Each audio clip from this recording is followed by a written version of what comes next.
Hi, I'm Daniel Lucas, and welcome to Comedy 101. Comedy 101 is created to empower comedians out there like my co host, Mr. Bob Lemon. Hey, everybody. How's my partner being comedian? I was, who's playing that guitar? Is that you playing that guitar? Yes, I do. It's Really? nice. It's nice, right? It's a I good, don't see good it.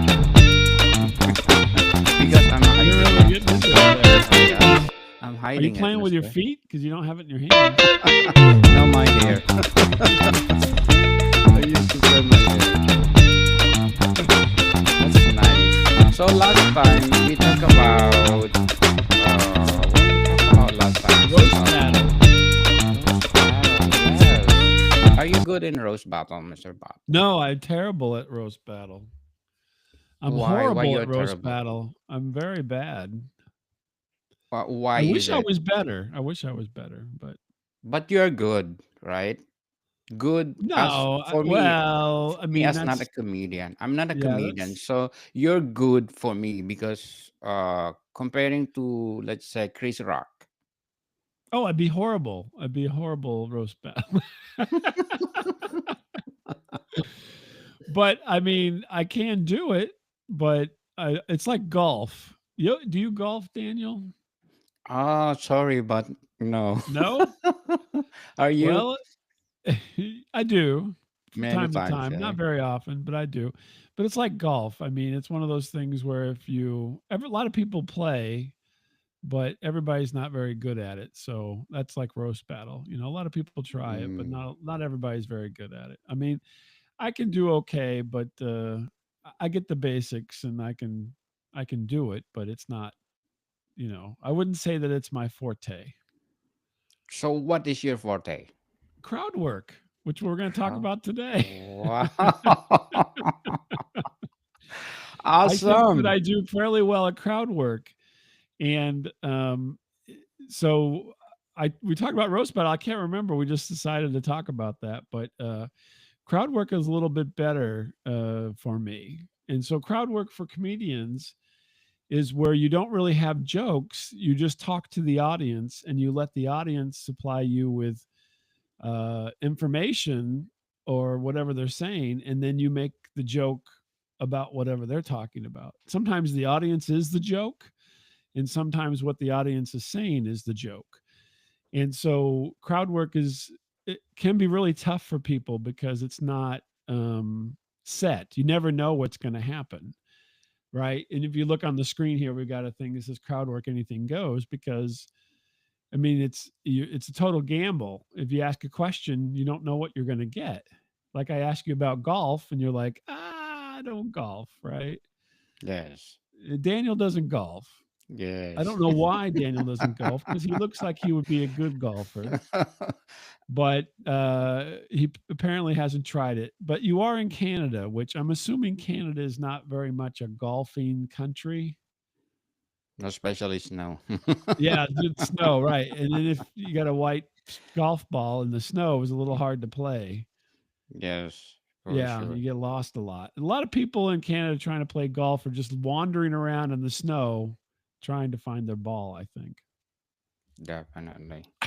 So, but this is an For example of sure. crowd work. You are my crowd because you are the only person in my audience right now. If it was a bigger audience, then I'd go from person to person and try to find something humorous to talk about. So I would, you start with questions. You're like, Daniel, what'd you do this weekend? I do a marathon for my book 101 review. So oh, really? You review books? Yes. That's fantastic. How many books do you think you've reviewed? Uh, Usually I do audiobooks, so three or Now, four wait a audio. minute. Hold on a second, Daniel. You Yes, usually do audiobooks. Now, yes, there's a big audiobook. debate in the world about audiobooks versus actually reading a book. I guess you are on the audiobook side of things. Is that the case? Yes, Now, some That's, people would say that's not reading a book. so what is it? Listening, like music. Listening to a book, exactly. Listening to You were music. listening to a book. You're not reading a book. Yes, You don't even use your totally. eyes. You probably keep them closed. You probably do that in your sleep. Yes, true. So, Listening. how many books have you actually read with your eyes this Read year? with my eyes, read by my ears. You only read by your ears. Yeah. Totally in one day, probably three audiobooks You in do one 3 day. audiobooks a day? Yes. Oh my lord. How do you remember anything? Just the Obviously, you important. don't. You said, "Ah." You couldn't even remember that you listened to the audiobooks. Yes. Sometimes you forget, but I usually do three times to listen to that Oh, you audiobook. listen at 3 times speed. Yes. So, basically, every audiobook you listen to sounds like it's a chipmunk. A chipmunk, yes.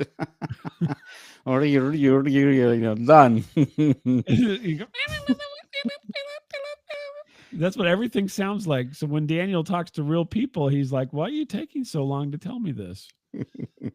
You should be going 3 True. times faster." Yes.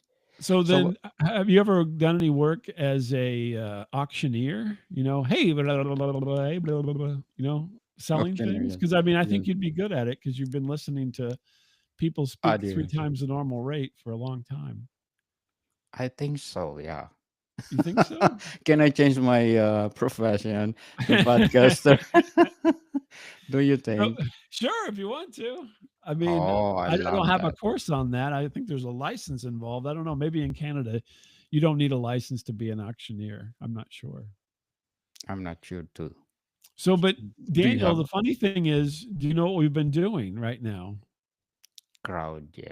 Crowd Crowd work. work. Oh, it's so easy. Yay. We're basically having a conversation, but your side of the conversation is you're telling me what I'm asking, but my side of the conversation is to make it funny or to make fun of you or to make everybody else laugh. So And is that's there what a crowd work limit? is. So Mr. Bob, if you're doing crowd work, is there a limit for asking Well, that people? depends. So I've been fairly nice in our little crowd work example, but sometimes people can be really mean.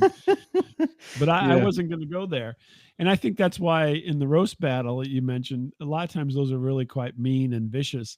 And you can do the same thing in crowd work, but I typically am not overly sharp tongued when I'm doing these things. I don't want people to go away angry. I want them to laugh. And so even though you may get a big laugh by saying something that's kind of mean, Yes. I tend to not do that very much. So, but yes, you can. So, the meanest thing I said was basically you listen to so many books that you can't remember them, which was kind of a mean thing to say, but it wasn't overly mean, right? So, Yes.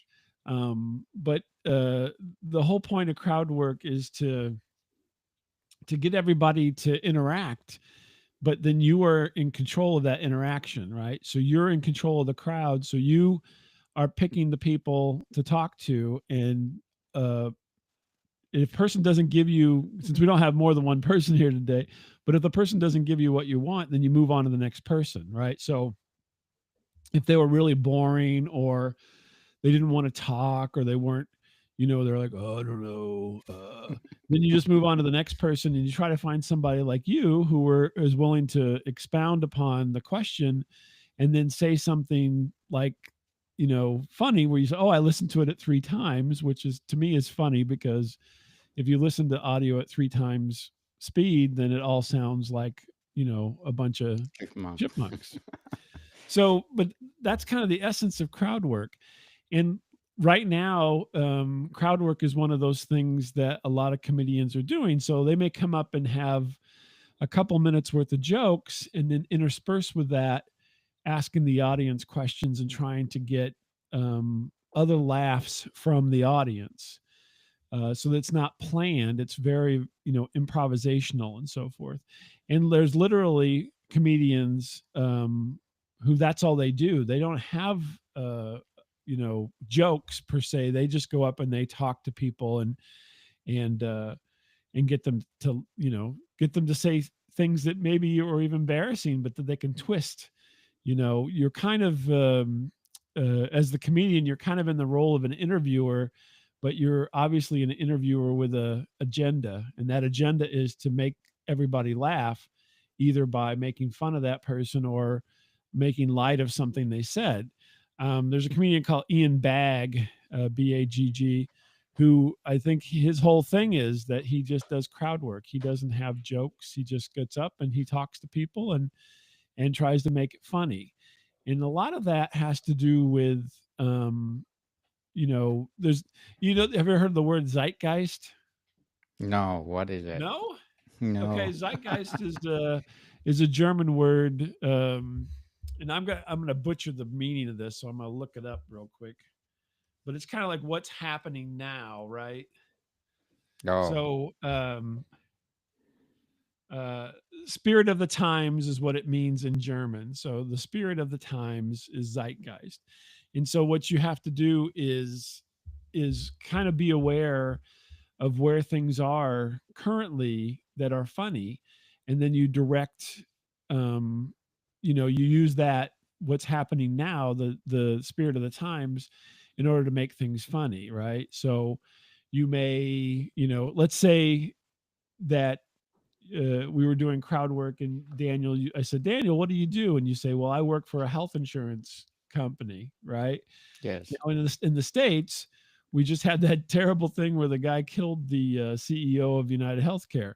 But in the zeitgeist, which means right now, a lot of people are making fun of that because his name was Luigi. And Luigi is a character from Mario Brothers. It's Mario's brother, Luigi. And there's a lot of comedy going on about how Luigi, is out there killing people. And so then you could mix all that together as the comedy of the day, and twist somebody being an insurance person into being, oh, do you know Luigi? And stuff like that. So that's where you have the zeitgeist. You have to be kind of aware of what's going on at the time, in order to manipulate what people are saying in order to make it funny for the audience. So, Mr. Bob, what is the difference of crowd to stand-up comedy?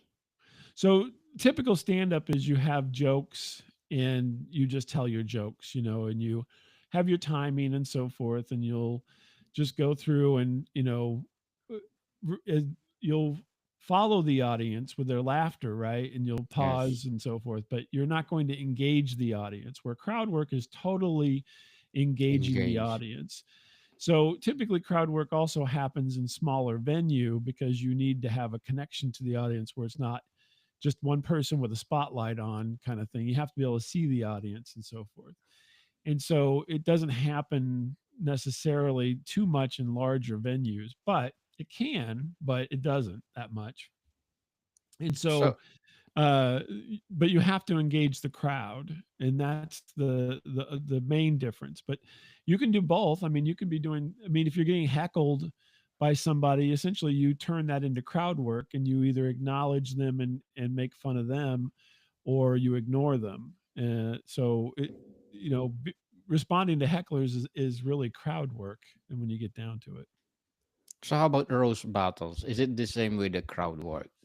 No, so roast battle is typically you're against another comedian. So Oh, okay, yes. it's just one on one with a comedian or a group, on a group, and these are all people on the stage who are supposed to be on the stage. When you talk about the crowd, these are people who aren't, they didn't come there to be on stage necessarily, right? They're just there to have Yes. a good time. They're doing their 2 drink minimum or whatever, and trying to enjoy the night. And so they're all innocent bystanders, if you will. Now the just to get to the thing you have on the screen there with crowd work, anything goes. So there's a gentleman, he's a professional comedian in California. His name's Pablo Lewin. You see his name right there. He does a weekly thing actually right now on Yes. Plausible. It's a virtual comedy show, 11 a.m. where you can do crowd work and practice. So you go there, you sign up on Plausible, you go look for crowd work, and then you can go into that class and with Pablo and several other comedians, and you practice. You practice doing crowd work, Oh, and nice. it's really quite fun. I've done it a bunch of times, and I've known Pablo for a while now, and it really is an interesting exercise.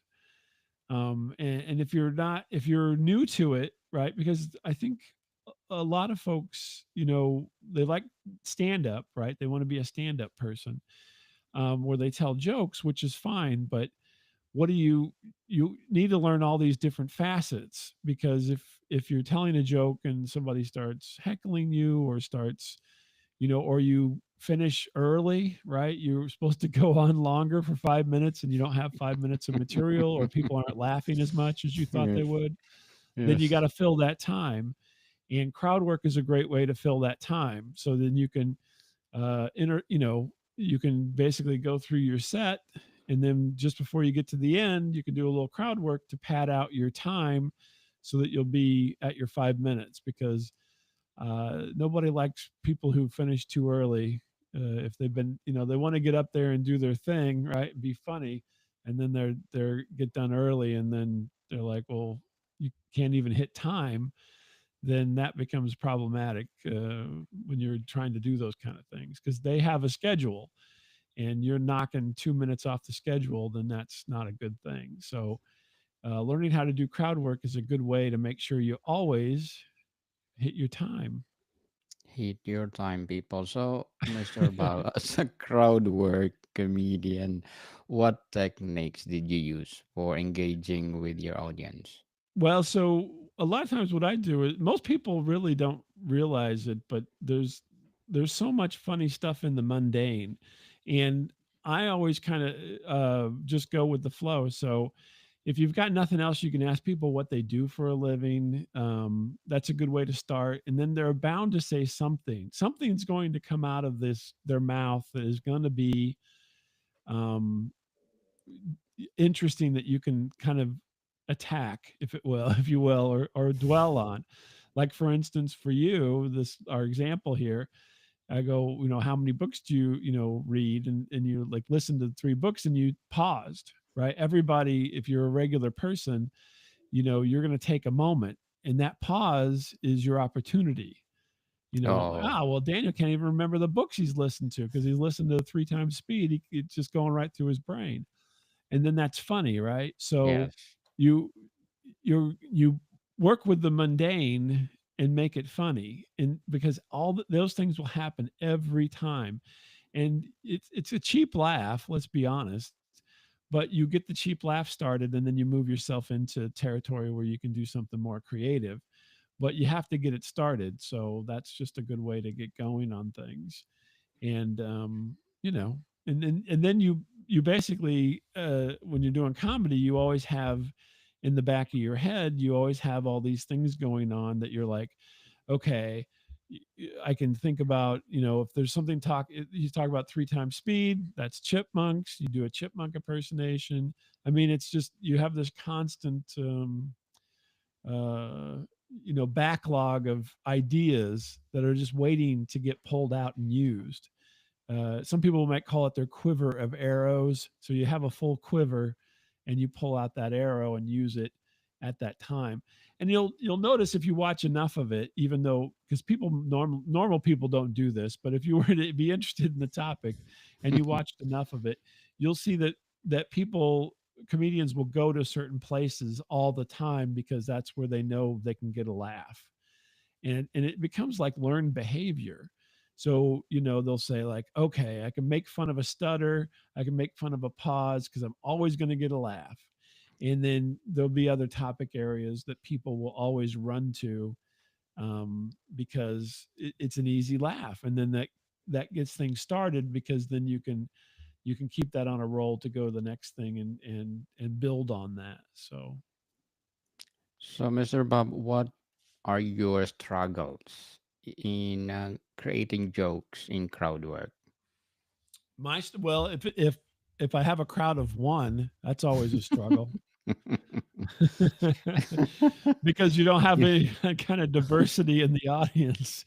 The more diverse the audience, the better, because you never know. I mean, you just never know what people are going to say. They're, it's a wild card. And so the bigger the audience and the more diverse, then the more opportunity that's going to present you. If you have a room full of accountants, I mean, you can tell some numbers jokes, I guess, but it's not going to go very far after a while. For sure. So, how does you decide, or how do you decide which audience members to engage with?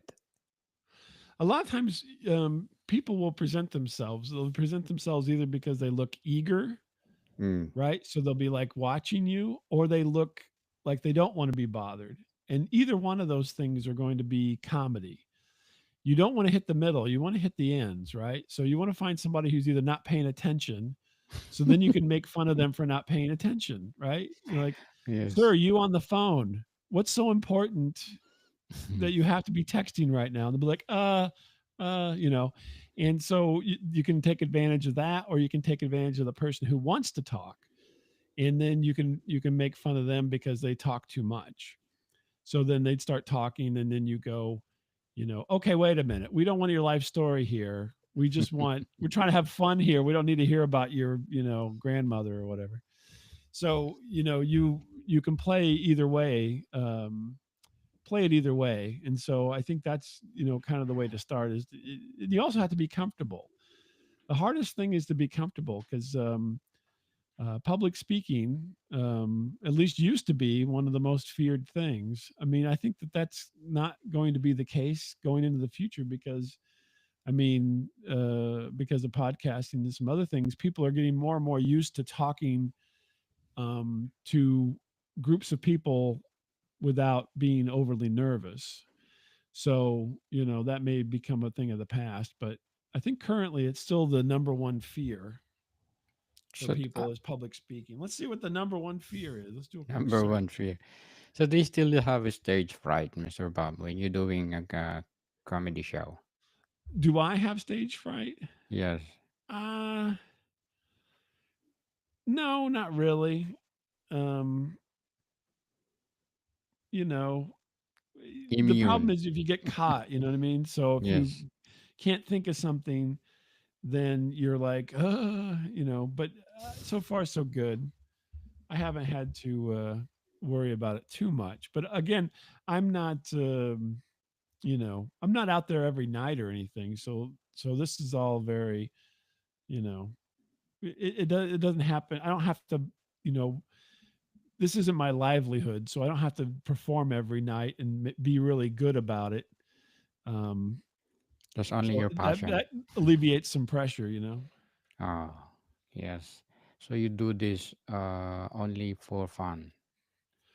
Hmm? You do this only for fun, being a comedian. Mostly for fun, yeah. Yeah, That's mostly for awesome. fun. And then I think I've also been doing it for 25 years on the internet. So it makes it a lot easier after you've done this for so long.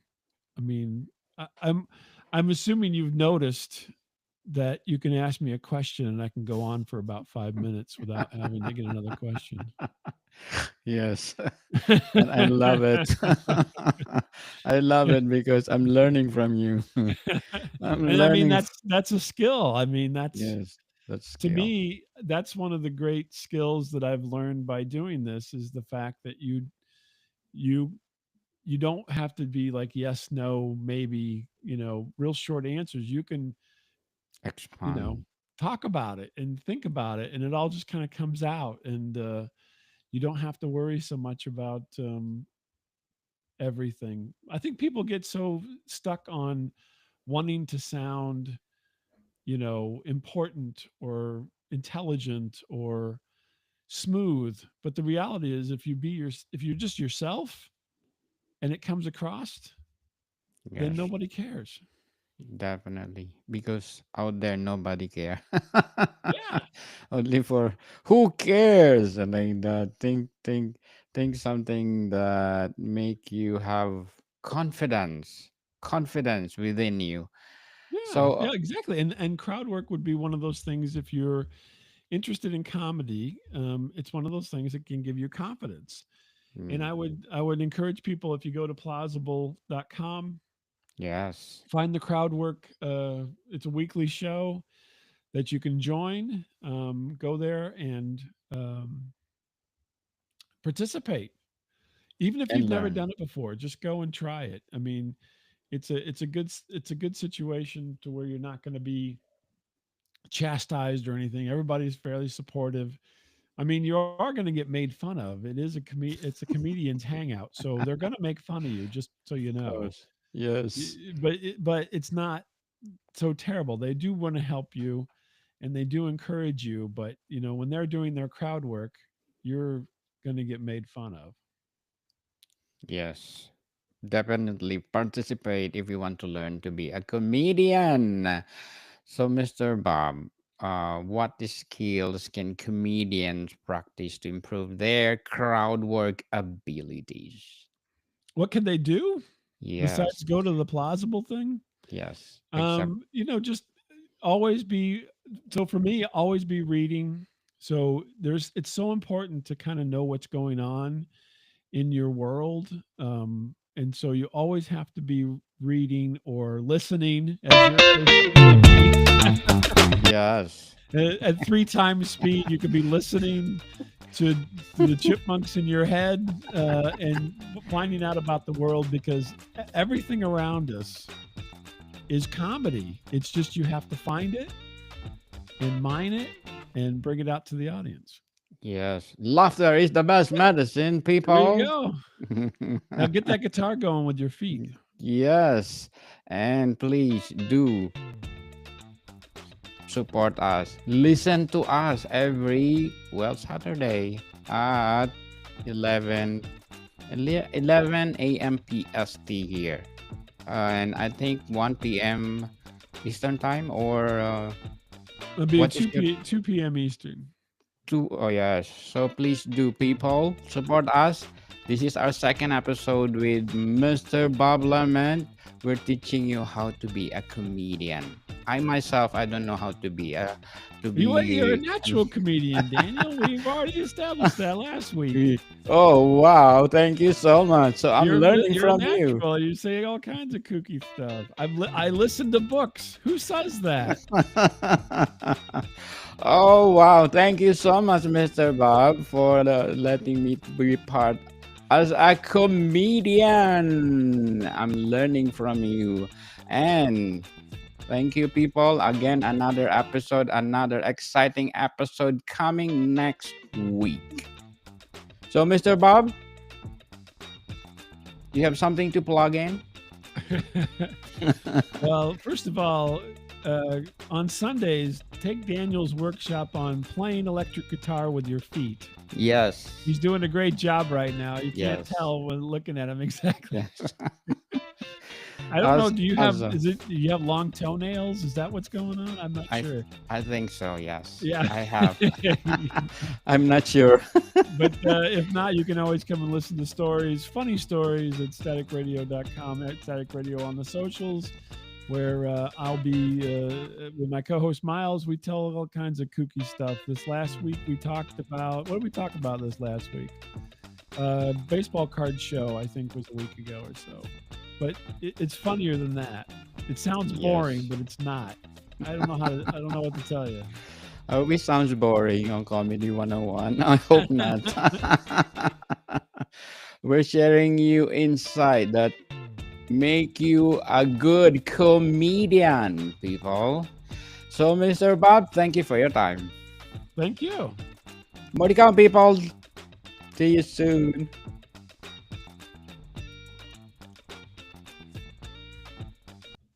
See, we got 21 minutes or 29 minutes, Mr. Bob. 29 minutes.